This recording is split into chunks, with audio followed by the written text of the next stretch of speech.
The villa was as still as water at night. The thick curtains blocked out the lights of New York, leaving on life occasional red arc of taillights. From a passing car on the wall, Haley curled up in bed, tossing and turning, unable to sleep. Photos, text messages, and Alexander's cold expression washed over her like waves. She counted the cracks on the ceiling, but she couldn't bear the anxiety and curiosity in her heart.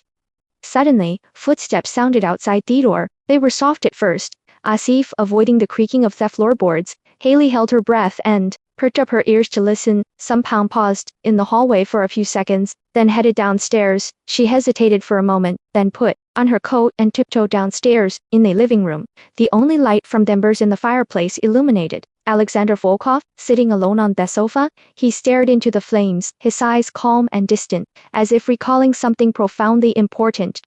Haley hesitated and stood at the stairs for a moment. Alexander C. Meadows sensed her presence and turned around and waved gently. Can't sleep? Yeah. She walked over and sat on the single chair opposite the fireplace, clutching the hem of her clothes. Alexander smiled slightly, his voice low and tired. I thought I was the only one awake at this hour. The living room fell silent, the only sound being the crackling of the wood. Haley wanted to speak, but was afraid to disturb the other person's thoughts. They sat there in silence, each trapped by the storm in their own heart. Alexander was the first to break the silence. How are you adapting here? It's fine, but sometimes I feel like an outsider, Haley said frankly, her ice falling on the back of her hand. Alexander pondered for a moment, then said in a low voice, actually, sometimes I feel like an outsider in this family. Haley looked up in surprise and saw a flash of loneliness in his eyes. What are you thinking about? She asked cautiously. Alexander stared at the firelight, his voice almost like he was muttering to himself. Some memories always become especially clear, late at night, like people you've lost, mistakes you've made, promises you made, but never fulfilled.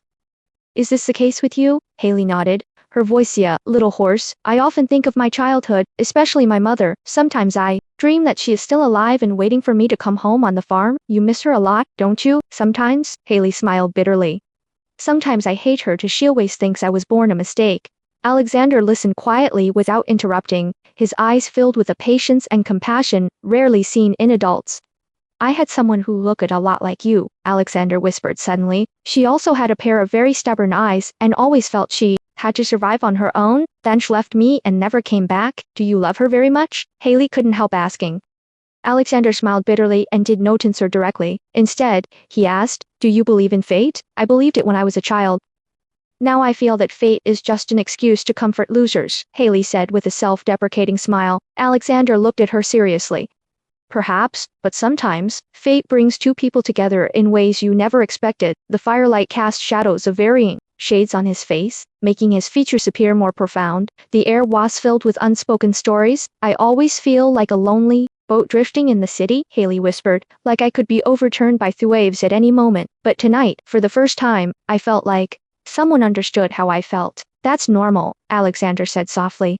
I've met many people who think they're strong, but in reality, they're just looking for someone to talk to. Are you afraid of loneliness? Haley suddenly asked. I'm afraid, he said frankly. But I'm even more afraid that if I get used to being alone, I'll never be able to get close to others again. They both fell silent. The night deepened, with only the glow of the fireplace and the sound of the wind outside for company. After a while, Alexander whispered, thank you for chatting with me tonight. I haven't felt this relaxed in a long time. Me too. Haley smiled, and the feeling of being trusted in her heart made her feel warm. She mustered up the courage to ask tentatively, that photo in your study, is that her? Alexander was visibly startled, but then regained his composure. His voice was so soft it was almost inaudible. Yes. Is she still there? No, she died a long time ago. Alexander's voice was low and restrained, as if he was afraid of accidentally exposing all his vulnerabilities. Haley's nose felt sore, and she couldn't help wanting to comfort him, but she felt that any words were too light. She just sat quietly. Accompanying him was silence. A gust of cold wind blew in through the window, and Haley subconsciously lippled her coat tighter. Alexander stood up and added a few more pieces of firewood to the fireplace, and the fire suddenly became much brighter. Sometimes I wonder, if she were still here, would she chat with me at night like you do? He said. Maybe, Haley whispered soothingly, maybe she'd rather scold you. Alexander laughed, and the atmosphere relaxed a little. He turned to look at Tali, a look of relief in his eyes. You are very special. Me? I'm just a working girl. No, you're stronger than you think, Alexander said seriously. I'm glad you're here. Silence fell upon them again. Hallie suddenly felt strangely at peace. She had never imagined she could spend late nights with a man like this, sharing her feelings by the fireplace, but the suspense remained. She had a vague feeling that Alexander was still hiding something. The way he looked at her, the photos in his study, the nightly conference calls, and secret whispers, all seemed to point to a larger mystery. Are you free tomorrow? Alexander asked suddenly. Yes. What do you need me to do? Go somewhere with me, don't worry. It's not work, it's my own business. Haley hesitated a little, but seeing his sincere gaze, she nodded. Okay. Alexander breathed a sigh of relief. Go to bed early. See you tomorrow. Good night, sir. Good night, Haley. She quietly went upstairs to her room and glanced back at the figure in front of the fireplace. At that moment, she suddenly understood that some nights were destined to be sleepless, and some stories were destined to unfold slowly in the middle of the night. Back in her room, Haley took off her coat and tossed and turned in bed. She entered the evening's conversation, feeling both warm and uneasy. Alexander's loneliness, the secrets in the study, the woman in the photo, and his reason for inviting her out, everything became a blur.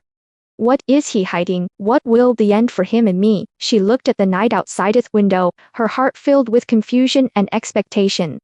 Downstairs, Alexander was still sitting in front of the fireplace, his eyes gleaming in the firelight. He picked up his phone and sent an encrypted message. Get everything ready, see you tomorrow.